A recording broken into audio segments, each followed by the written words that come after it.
Hi everyone, I'm in the process, as most of you will know, of learning to drive a lorry. Now I'm having to sit, because it's a different class of vehicle, a theory and a hazard perception test, and honestly it's been many a year since I've had a little go at some hazard perception, so this is my first attempt. You can see down at the bottom I've just done a clip, or I've just done a test, although the numbers aren't quite the same as it is on the lorry test. As you can see down at the bottom, I've done 14 clips and it's out of 75 and I've scored 62, so it's said I've passed. On the lorry test it's a little bit more than that.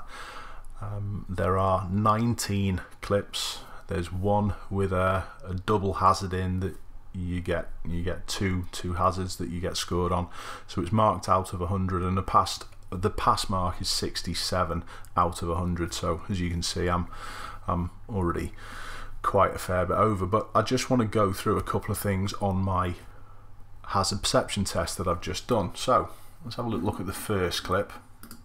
We're just going to quickly play it and just see what I was clicking for. So I clicked there for the fella in his van, the car coming the opposite direction, but the marking hazard you can see down on the bottom is the red line, and this is a little bit of a grumble about the hazard perception test because as you'll see, I actually clicked too early, and this is a common fault with people when doing a hazard perception test. So I'm just going to pause it now, and you can actually, although the footage is awful, and it's not like this nowadays, they're all computer generated nowadays, but you can see actually the pedestrians start to move on the right hand pavement, and as you can see I click now, but it's not at the marking phase yet. And this for me is the thing that makes a mockery of the hazard perception test, that you can actually see things too early.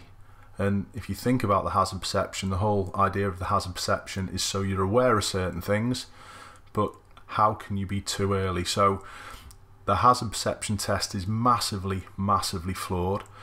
What I would always suggest is click when you see the problem and then wait a second or two and then click again.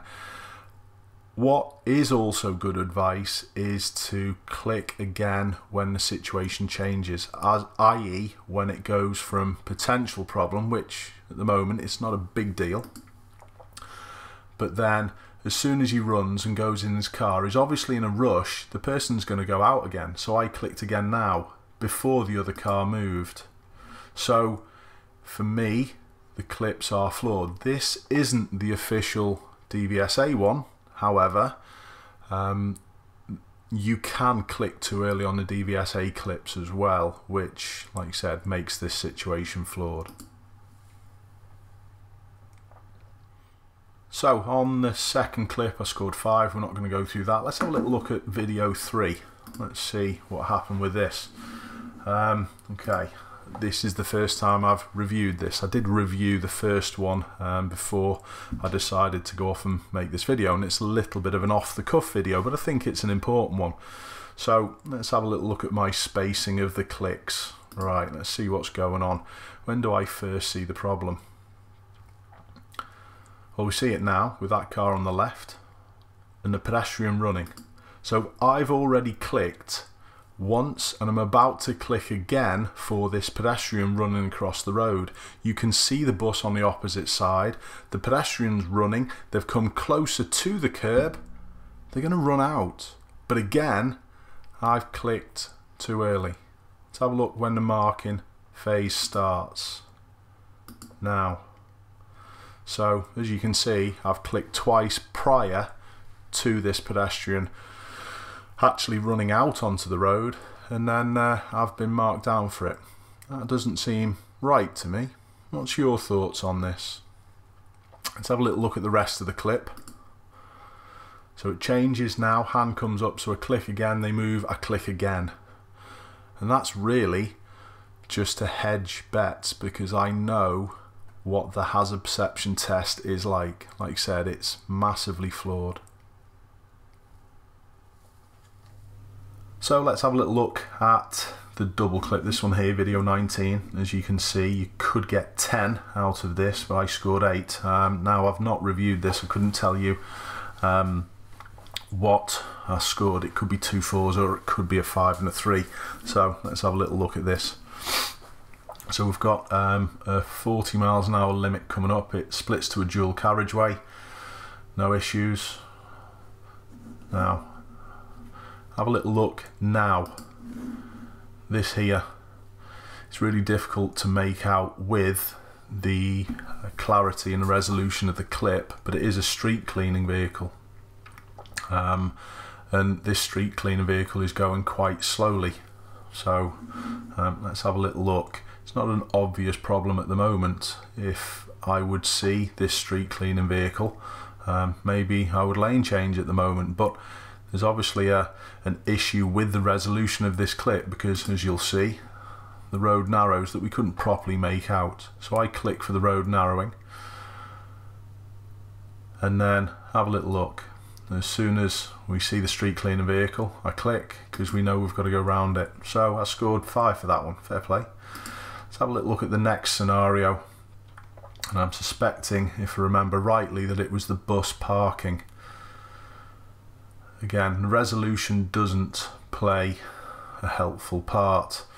Now, what I would normally be doing in my own driving is looking down in this area and trying to work out when the bus is going to park. I'd be looking inside the bus to see whether I could see the stopping light illuminated for people who have pressed that button and want that bus to stop.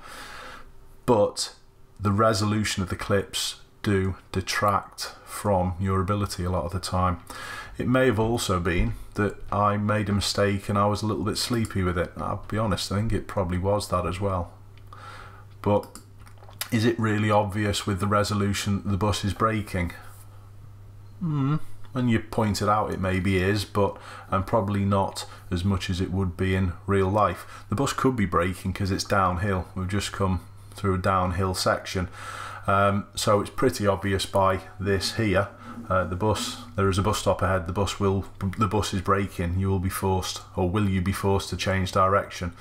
Yeah, you will have to go round. But for me, that's not something that sort of like, for me, I would class as a hazard. That's just one of the things that you've just got to deal with in everyday life. It's not something that is an exception, which I think the hazard perception test is maybe aimed towards a little. I don't know. I know there are certain things throughout the hazard perception clips that do happen all the time, but for me, a bus parking is just a really non-event. It's sort of like you having to stop at a set of lights. So for me, that's not a brilliant example of a hazard perception clip, but like I said, maybe I was a little bit sleepy with it. The other cars are going round, I click, and we score 3.